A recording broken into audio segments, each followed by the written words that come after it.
उसके सिर में दर्द है, ही हैज़ हेडेक। उनके पास बहुत पैसा है, they have a lot of money. Hello everyone, welcome back to our new video. In this video, we will learn how to use has and have in spoken English. So let's start. Has and have, very important and very easy topic. Has and have का use किन conditions में होता है हम वो समझते हैं पहले। इसका यूज़ प्रेजेंट में होता है, प्रेजेंट वर्तमान काल में इसका यूज़ होगा।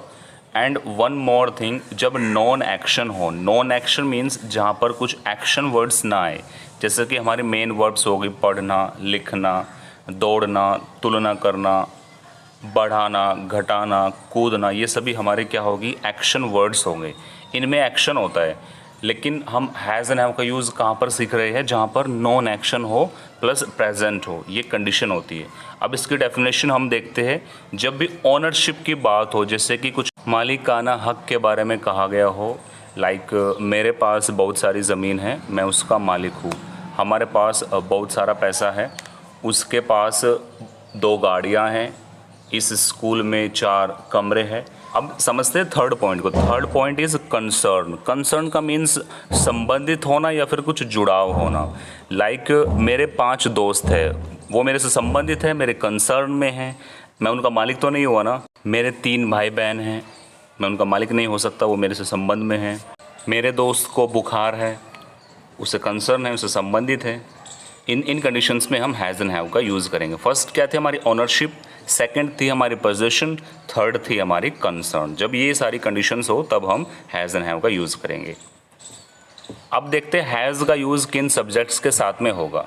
हैज़ का यूज़ हमारा सिंगुलर सब्जेक्ट्स के साथ में होता है, एक वचन कर्ता, जैसे कि ही, शी, इट, किसी का नाम, दिस, दैट।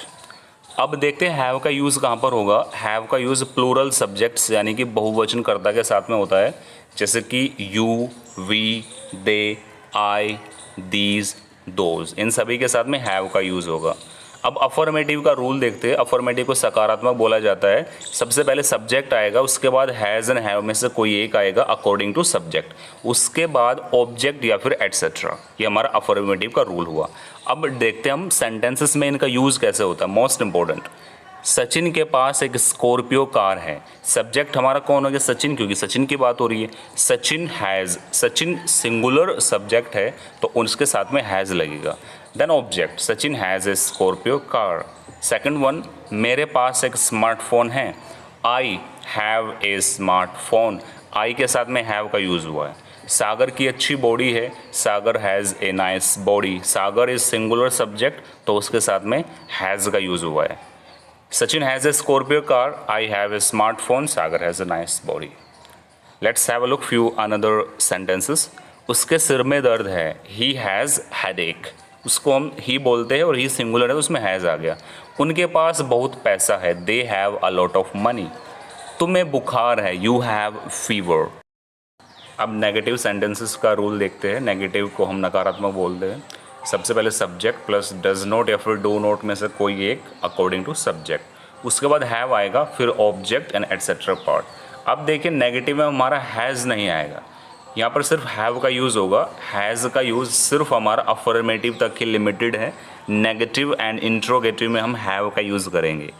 सब्जेक्ट हमारा सिंगुलर है या प्लूरल है, ये डिफाइन करेगा हमारा डज नॉट या फिर डू नॉट। डज नॉट को हम स्पोकन इंग्लिश में डजंट बोलते हैं। डज नॉट का यूज़ सिंगुलर सब्जेक्ट्स यानी कि एक वचनकर्ता के साथ में होगा। And other subjects are he, she, it, किसी का नाम, दिस एंड दैट, इनके साथ में डज नॉट का यूज़ होगा। आप देखते हैं डू नॉट का यूज़ कहाँ पर होता है। डू नॉट को हम डोंट बोलते हैं। इसका यूज़ प्लूरल सब्जेक्ट्स यानी कि बहुवचनकर्ता के साथ में होगा और you, we, I, they, these, those, इन सभी के साथ में डू नॉट का यूज़ होगा। Let's have a look at negative sentences. Anurag के पास लैपटॉप नहीं है। अनुराग सब्जेक्ट है एंड सिंगुलर सब्जेक्ट के साथ में डज नॉट का यूज़ होगा। Anurag does not have laptop. उसके पास सोने के जेवर नहीं हैं। She doesn't have golden jewellery, और we can say she doesn't have golden ornaments. मेरे पास तुम्हारा कॉन्टैक्ट नंबर नहीं है। I don't have your contact number. I हमारा प्लूरल हो गया इंग्लिश में, तो आई के साथ में डोंट का यूज़ हुआ है, फिर उसके बाद have, then object and etcetera words. I don't have your contact number. अब कुछ और सेंटेंसेस देखते हैं। तुम्हारे पास पर्याप्त पैसे नहीं हैं। You don't have enough money. हमारे पास पर्सनल गाड़ी नहीं है। We don't have personal car. उस स्कूल में अच्छे टीचर्स नहीं हैं। That school doesn't have good teachers. अब इंट्रोगेटिव का structure is very simple. Interrogative को प्रश्नवाचक बोलते हैं। सबसे पहले डू या डज में से कोई एक आएगा सब्जेक्ट के अनुसार। सब्जेक्ट हमारा सिंगुलर है तो डज आएगा, सब्जेक्ट हमारा प्लूरल है तो डू आएगा।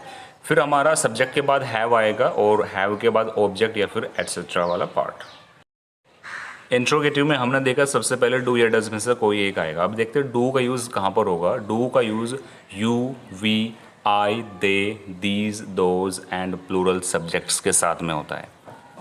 अब देखते हैं डज का यूज़ कहाँ पर करेंगे। डज का यूज़ ही, शी, इट, किसी का भी नाम, this, that and singular subjects यानी कि एक वचन कर्ता के साथ में डज का यूज़ होगा।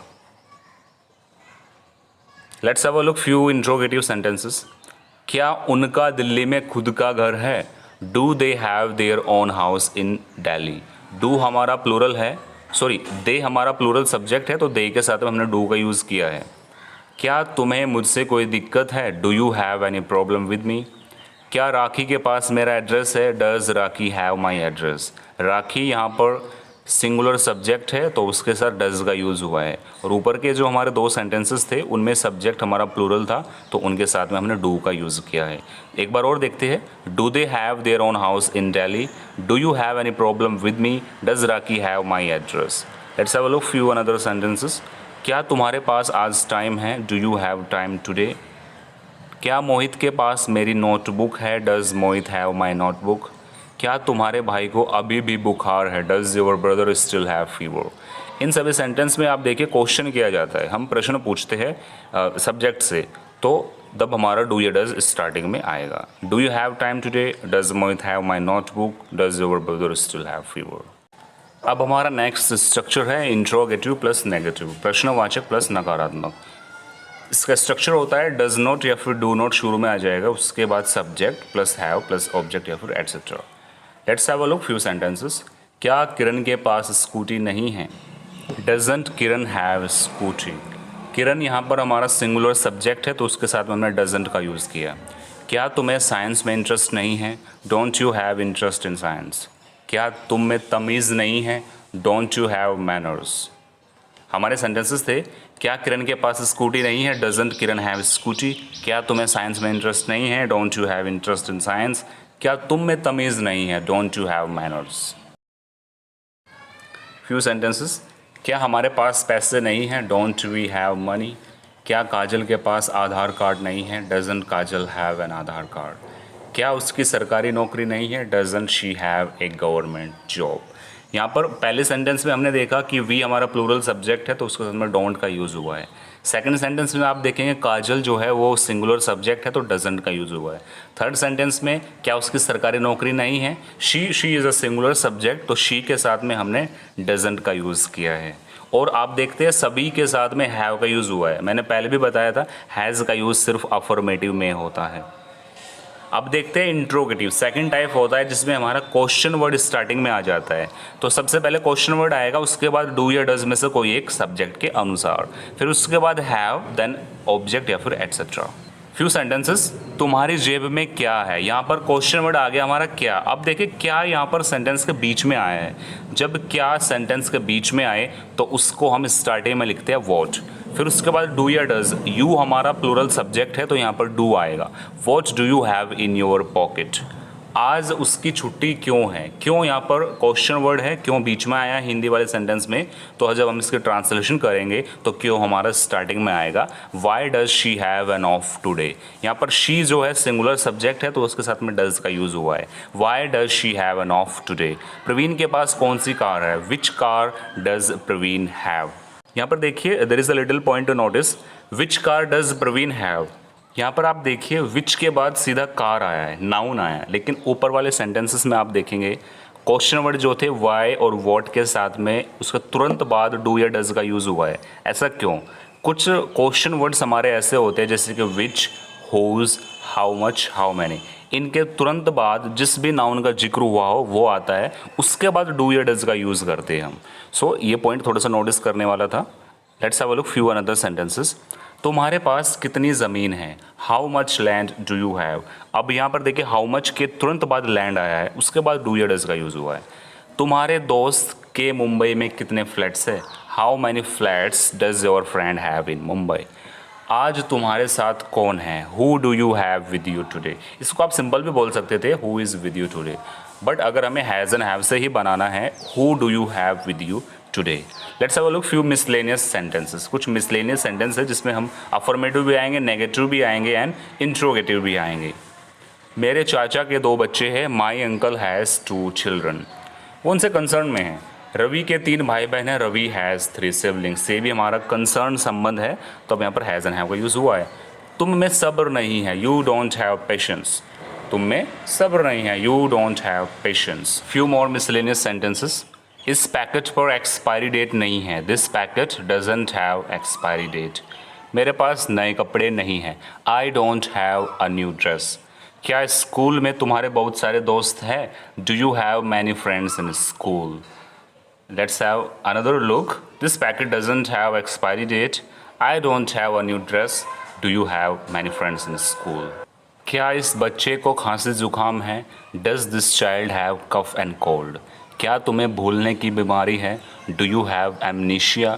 तुम्हारे वॉलेट में ये किसका फ़ोटो है? Whose photo do you have in your wallet. एक बार और देखते हैं। Does this child have cough and cold. Do you have amnesia.